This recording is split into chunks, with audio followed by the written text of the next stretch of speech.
Allez, Julien Alaphilippe qui attaque, ça y est, c'est parti, l'attaque de Julien Alaphilippe avec... Marc Hirschi dans la roue. C'est bien qu'il le fasse à une bonne distance du sommet. Julien Alaphilippe qui met le feu au final comme il avait fait dans la 3e étape du Tour de France l'an dernier sur la route d'Épernay. 2e étape du Tour de France et au bout il y aura un maillot jaune, un nouveau maillot jaune. À 200 mètres de l'arrivée, ça va vite revenir, attention. Allez, Julien Alaphilippe qui part. Julien Alaphilippe, le coup de pétard du français qui est le plus fort pour l'instant. Attention, retour de Marc Hirschi. Julien Alaphilippe toujours en tête, Marc Hirschi qui ne reviendra pas. Il ne revient pas. Julien Alaphilippe, Marc Hirschi qui revient, Julien Alaphilippe qui s'impose, maillot jaune. Et victoire d'étape pour Julien Alaphilippe. Julien Alaphilippe vient de gagner la 2e étape du Tour de France 2020.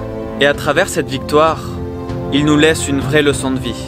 Julien vient de perdre son papa, en juin dernier, d'une longue maladie.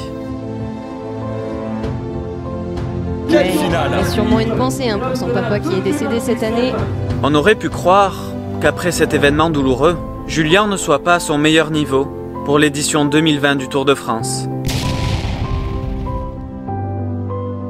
Et pourtant, 2 mois après cet événement tragique, il gagne une étape sur la plus grande course du monde.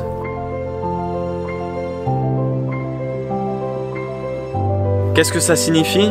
Ça signifie que, juste après la mort de son père, il a continué à travailler dur, à travailler dans l'ombre avec cette souffrance.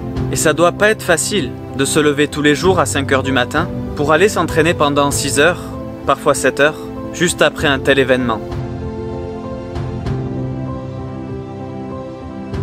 Pourtant, c'est ce qu'il a fait, car il a décidé de faire de cette difficulté une véritable force.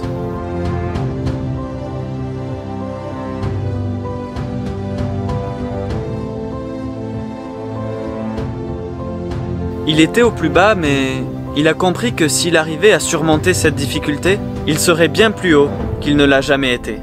Mais c'est vrai que n'ayons pas peur des mots, à Paris-Nice par exemple, il n'était pas dans la forme de sa vie.